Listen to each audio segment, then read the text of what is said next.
mga bisdak, maayong adlaw o salamat kaayo sa pagpanood ani nga akong video. Kung nangita ka og negosyo para ni sa imo ha, pero kung nakimarites ra ka, dili ni para sa imo. Bitaw ay salamat kaayo sa pagpanood og I hope nga kini nga negosyo nga akong share sa imuha, makatabang pud sa imuha tungod kay nakatabang ni sa ako higala. So nakita na ko ni nga negosyo 3 years ago nga that time gikapoy kayo ko og trabaho kay nagtrabaho ko as ayaya, di ba? Kung mga hinangan ta sa ibang bansa, taas kayo ang ato ekspektasyon kay no natog nga pag naka sa ibang bansa ay daghan og kwarta, daghan og kita, pero of course that's possible man pod, right? Pero kailangan nimo magkandakuba og trabaho 7 days a week. O gigala kabalo ko nga bisag lisod na nga to ang sitwasyon, dili gahapon nato sa i-share sa ato nga pamilya back home kay tungod kay dili nato gusto nga mabalakasad sila. Pero naay mga time na sakit na kayo mga likod, sakit na kay mga gipamati ug walay mag-atiman nimo, pero still kailangan gihapon mo kayod.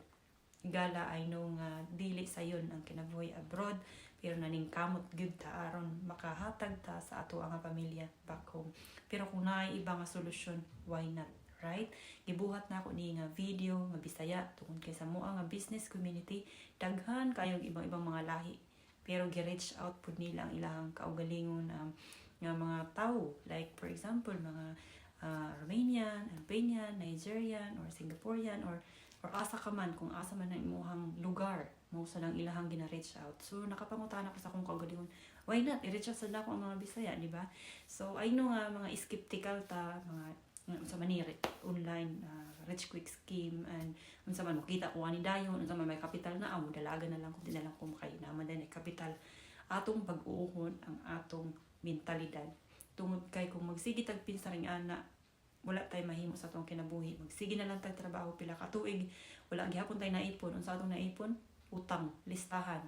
So I know nga hadlok pod ko higala sa nag-start ko ani nga negosyo, na hadlok pod ko para sa imuha tungod kay wala ko experience, dili ko larino mag-English, of course dili man ang mga atong first language, di ba?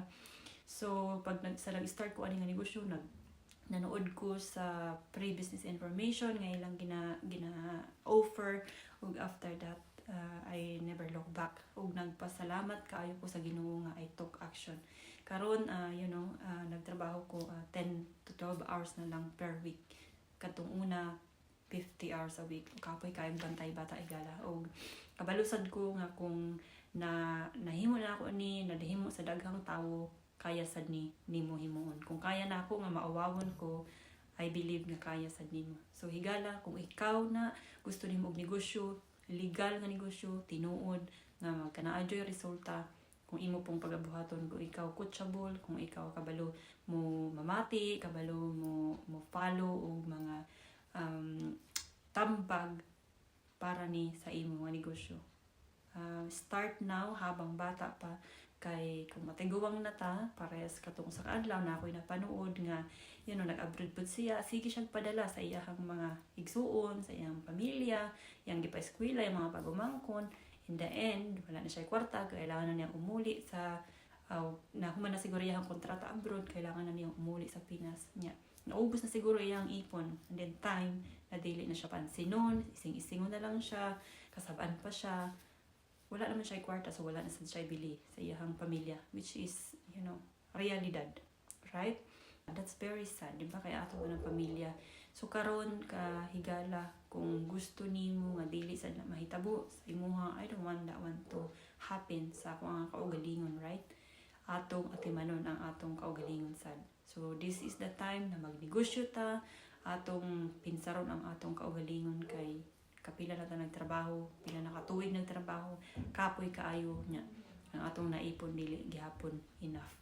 So kung ikaw na, reach out or click the learn more button o mag-istoryahay ta ug ako ning explain sa imuha more kung unsa man ang negosyo. Salamat kabayan or higala, and have a blessed day. Bye bye.